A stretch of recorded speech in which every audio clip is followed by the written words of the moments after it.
하나님 말씀은 신약성경 요한복음 19장 10절에서 11절 다 같이 읽겠습니다. 시작. 빌라도가 이르되 내게 말하지 아니하느냐 내가 너를 놓을 고난도 있고 십자가에 못 박을 고난도 있는 줄 알지 못하느냐. 예수께서 대답하시되 위에서 주지 아니하셨더라면 나를 해할 고난이 없었으리니 그러므로 나를 내게 넘겨준 자의 죄는 더 크다 하시니라. 아멘. 오늘은 사도신경 강의 7번째 시간, 본디오 빌라도에게 고난을 받으사, 본디오 빌라도에게 고난을 받으사라는 제목으로 하나님 말씀 전하겠습니다. 예수님 당시 이스라엘은 로마 제국의 식민 지배하에 있었습니다. 그래서 로마 제국은 식민지에 총독을 파견하거나 그 지역의 토착 왕을 로마 황제에 속한 분봉 왕으로 세웠습니다. 누가복음 3장 1절을 보면 그 역사적 배경을 우리에게 잘 알려주는데요. 제가 읽어드릴게요. 디베리오 황제가 통치한 지 15해 곧 본디오 빌라도가 유대의 총독으로, 헤롯이 갈릴리의 분봉 왕으로, 그 동생 빌립이 이두레와 드라곤리 지방의 분봉 왕으로, 루사니아가 아빌레네의 분봉 왕으로. 이렇게 로마 황제 시대 때 그 이스라엘 유대 땅은 여러 군데로 땅이 나뉘어서 총독이 다스리는 지역이 있었고 분봉왕들이 다스리는 지역이 있었습니다. 여기서 우리가 익숙한 이름이 등장하죠. 예수님이 주로 그 사역을 하셨던 그 갈릴리 지역의 분봉왕은 그 헤롯이라는 이름을 갖고 있었습니다. 그리고 예루살렘 성전에 있었던 그 유대 지역을 관할하던 그 정치인, 유력자는 누구였냐면 우리가 오늘 말씀에 등장하는 바로 본디오 빌라도가 됩니다. 이 빌라도는 군사력을 바탕으로 치안을 담당하고 어떤 쿠데타를 제압하는 어떤 역할을 감당했습니다. 그리고 이제 세금을 걷어서 로마 황제에게 전달하는 일도 했겠죠. 어떻게 보면 종교적으로 이렇게 관여를 정치가 한 것이 될 수도 있는데요. 그 유대의 대제사장을 임명하는데도 이 빌라도가 관여를 했다고 합니다. 대제사장 무리가 예수님을 빌라도에게 고발했을 때 빌라도는 이렇게만 했죠. 예수님을 너희가 그대로 다시 데려가서 니네 법대로 해결해라. 귀찮다는 식으로 얘기를 했죠. 그때 유대인들이 빌라도에게 이렇게 말합니다. 요한복음 18장 31절 빌라도가 이르되 너희가 그를 데려다가 너희 법대로 재판하라. 유대인들이 이르되 우리에게는 사람을 죽이는 권한이 없나이다 하니. 그러니까 유대인들은 스스로 자신들에게 어떤 사형 선고권을 내려서 사형을 집행할 수 있는, 죽일 수 있는 권한이 없다고 얘기를 합니다.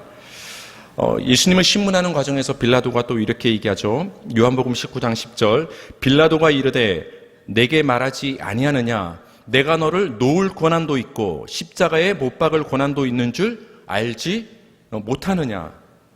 빌라도가 자신에게 이런 권한이 있다고 하죠. 유대 사람들의 그 말과 빌라도의 이 말을 우리가 종합해보면 무엇을 알 수 있어요? 당시 유대의 사형 선고권은 빌라도 총독에게 있었다라는 것을 우리는 알 수가 있습니다. 이렇게 예수님에게 사형 선고를 내릴 권한이 있는 빌라도에게 예수님은 이렇게 답변을 하셨습니다. 요한복음 19장 11절인데요. 다 같이 읽겠습니다. 시작. 예수께서 대답하시되 위에서 주지 아니하셨더라면 나를 해할 권한이 없었으리니. 빌라도가 예수님을 신문하면서 이렇게 얘기합니다. 너 죄가 있으면 다 얘기하라. 우리가 영화에서 보면은 막 이렇게 회유하기도 하고 형사들이 협박하기도 하잖아요. 그래서 예수님을 회유합니다. 너 다 얘기하면 내가 너를 풀어줄 권한도 있으니까 너를 십자가에 못 박을 권한도 내게 있어. 그러니까 얘기를 해봐. 그 얘기를 듣고 나서 예수님이 이렇게 말씀하십니다. 너가 나를 십자가에 못 박을 이 권한은 위에서 주지 아니하였더라면 너도 나를 해할 수가 없는 것이다. 여러분, 위가 누구입니까? 하나님이시죠. 하늘에 계신 아버지 하나님이 빌라도에게 예수님을 해할 수 있는 권한을 줬기 때문에 지금 네가 나를 이렇게 신문하고 있다. 다시 말하면 하나님이 빌라도에게 예수님에게 사형 선고를 내릴 수 있는 권한을 주셨다는 말이에요. 사도행전 2장 23절입니다. 제가 읽어드릴게요. 그가 하나님께서 정하신 뜻과 미리 아신 대로 내준 바 되었거늘 너희가 법 없는 자들의 손을 빌려 못 박아 죽였으나. 하나님의 정하신 뜻은 하나님의 영원한 뜻, 작정을 의미합니다. 하나님께서 미리 아신 대로 하나님의 예정입니다. 하나님의 작정과 예정에 의해서 예수님이 이 땅에 오셔서 빌라도의 손을 통해서 십자가에 내어준 바 되었다라는 거예요. 갑작스럽게 예수님이 유대인과 빌라도에게 잡혀서 사형선고를 당해서 십자가에 갑작스럽게 인간 때문에 돌아가셨다는 것이 아니라 큰 그림에서 보면 창세전에 하나님이 작정하시고 예비하신 대로 그 예정 안에서, 계획 안에서 이루어진 일이라는 거예요. 그 하나님의 큰 그림 안에서 단지 빌라도는 도구로 사용되었을 뿐이에요. 그래서 여러분, 우리 인생에서 하나님의 이 큰 그림 안에서 우리는 선한 도구로 사용되는 것이 굉장히 중요하다는 것을 이 빌라도의 인생이나 가룟 유다의 인생을 통해서 우리는 알 수가 있는 것이죠. 먼저 여러분께서 예수님의 십자가에 내어주심, 그 사형 선고를 당하신 것은 하나님의 큰 그림 안에서 이루어진 것이라는 것을 우리가 먼저 이해할 필요가 있습니다. 이런 점에서 빌라도는 여러분 하나님의 대리인 역할을 한 것이고, 하나님의 구원의 역사에서 빌라도는 종 역할을 했다고 우리는 볼 수가 있어요. 예레미야 25장 8절 9절을 보면은 그 바벨론의 느부갓네살 왕이 예루살렘을 침범을 해서 그들을 이제 심판하고 무너뜨리게 됩니다. 거기에 대해서 성경은 우리에게 이렇게 얘기해 줍니다. 8절 제가 읽고 9절을 여러분께서 읽어주세요. 그러므로 만군의 여호와께서 이와 같이 말씀하시니라. 너희가 이스라엘이 내 말을 듣지 아니하였느니라. 9절 시작. 보라, 내가 북쪽 모든 종족과 내 종 바벨론의 왕 느부갓네살을 불러다가 이 땅과 그 주민과 사방 모든 나라를 쳐서 진멸하려. 하나님을 떠나서 우상숭배의 죄에 빠진 하나님이 자기 백성을 벌주시고 형벌을 내시고 징벌할 때 사용하셨던 도구가 바로 이방 나라 바벨론의 느부갓네살 왕이었다라는 거예요. 근데 그 느부갓네살 왕을 향해서 호칭을 하나님께서 뭐라고 말씀하시냐? 내 종.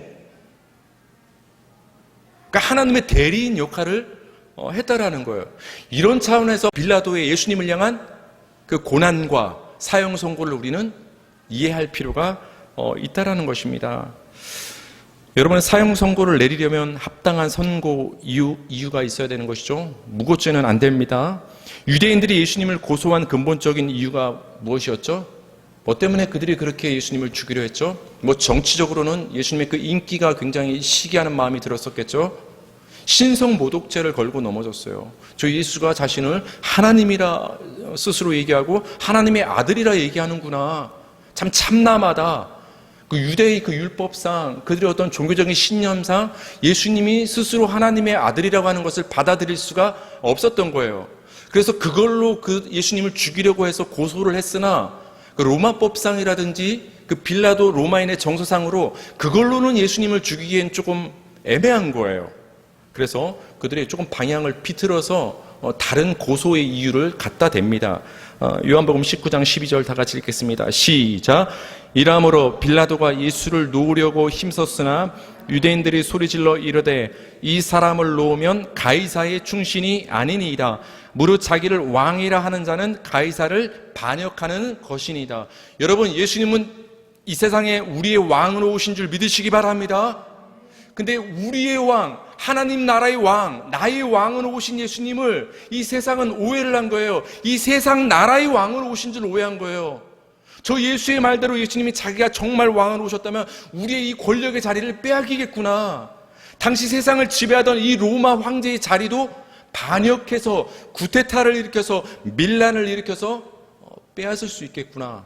그래서 그 밀란 선동죄와 그 황제에 대한 반역죄로 예수님을 몰고 간 거예요. 이것이 맞다면, 기소 이유가 충분하다면 예수님에게 사형 선고를 내릴 수가 있는 것입니다. 그래서 빌라도가 예수님을 신문합니다. 누가복음 23장 4절. 빌라도가 대제사장들과 무리에게 이르되 내가 보니 이 사람에게는 죄가 없도다 하니.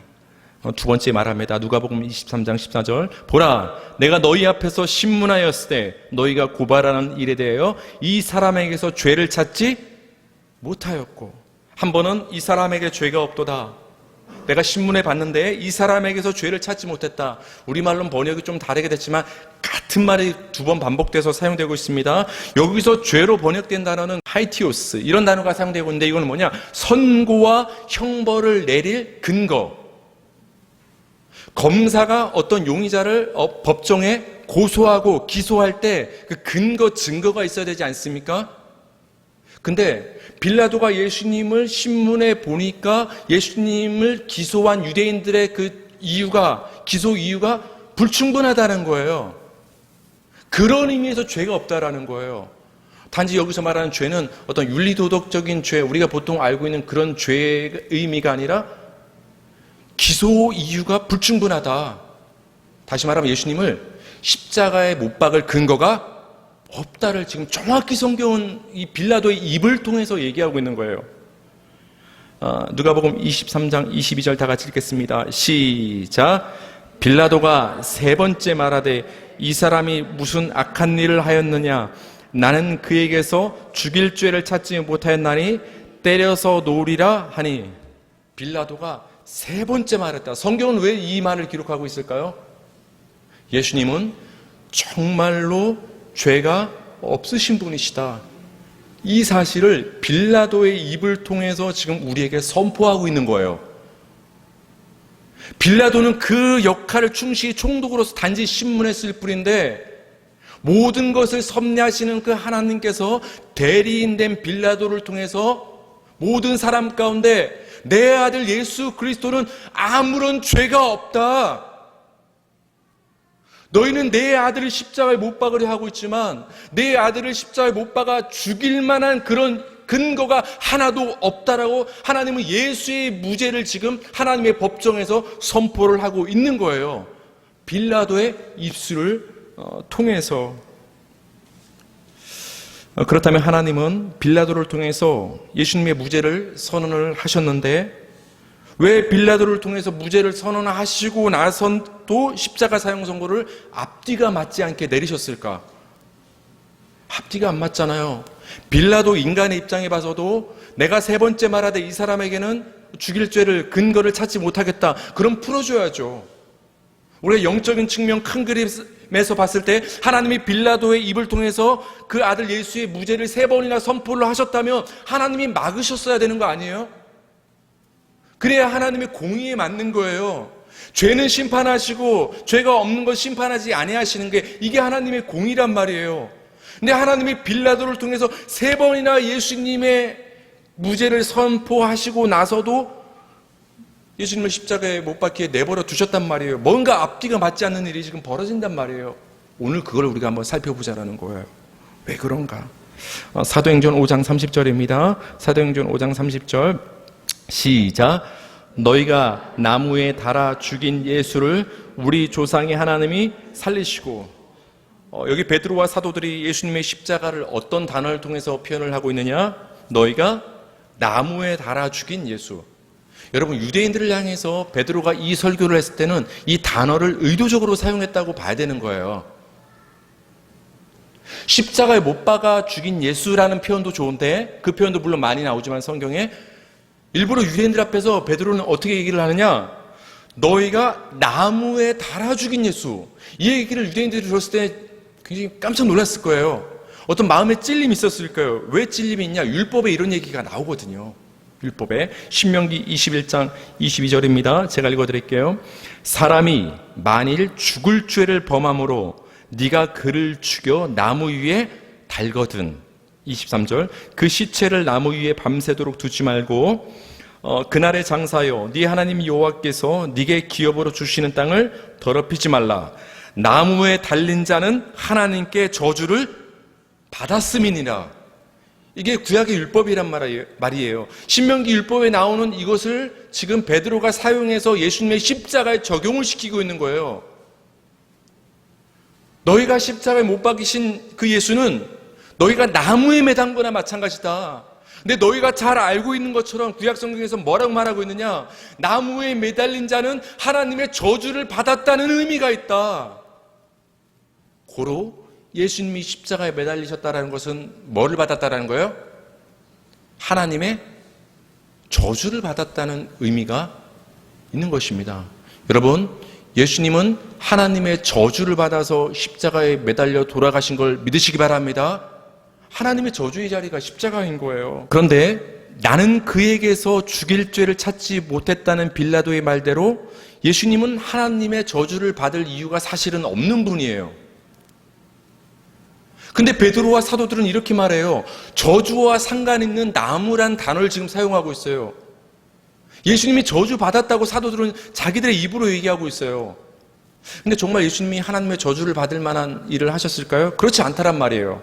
그래서 갈라디아서 성경에서 사도 바울은 우리에게 이렇게 설명을 해줍니다. 갈라디아서 3장 13절입니다. 다 같이 읽겠습니다. 시작.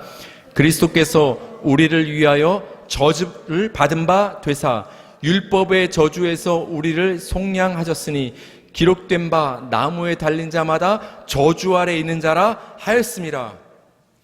우리를 위하여 뭐를 받으셨다? 예수님이 저주를 받은 거예요. 그러니까 예수님이 십자가에 매달리신 것은 하나님의 저주를 받아서 매달려서 죽으신 거예요.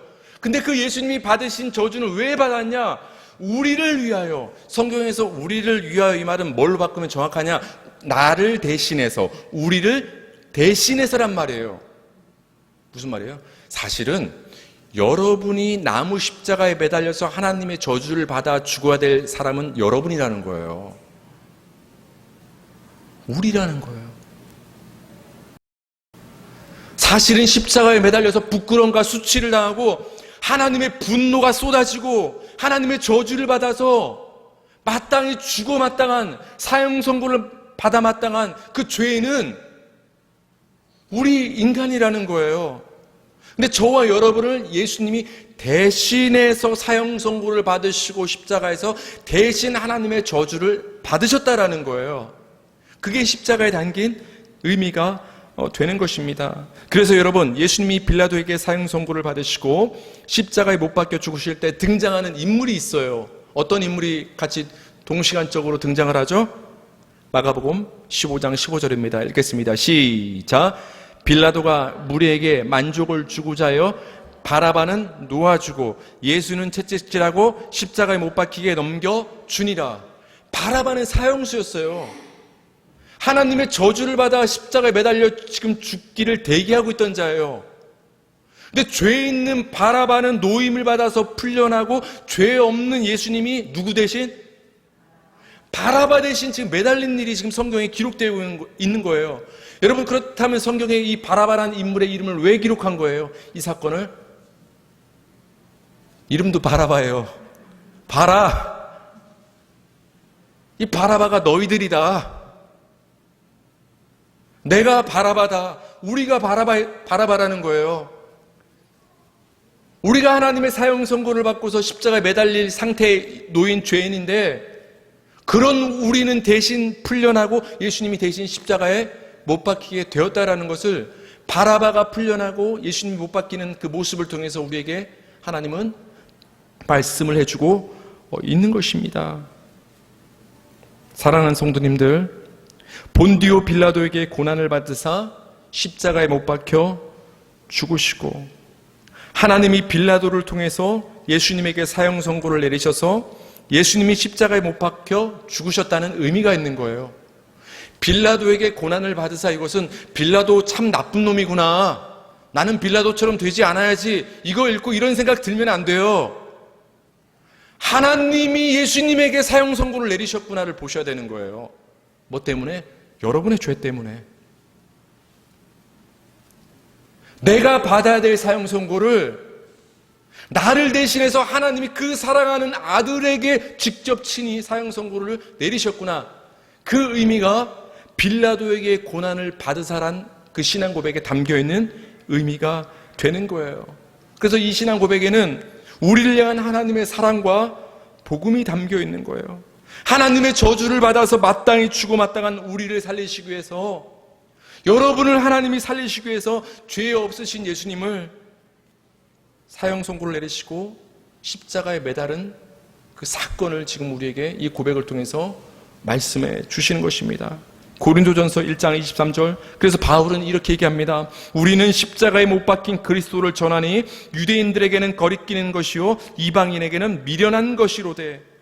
바울은 십자가에 못 박힌 예수 그리스도를 전했습니다. 여러분, 유대인들이 십자가를 꺼려한다고 해서 십자가 복음을 숨기지 않았다라는 거예요.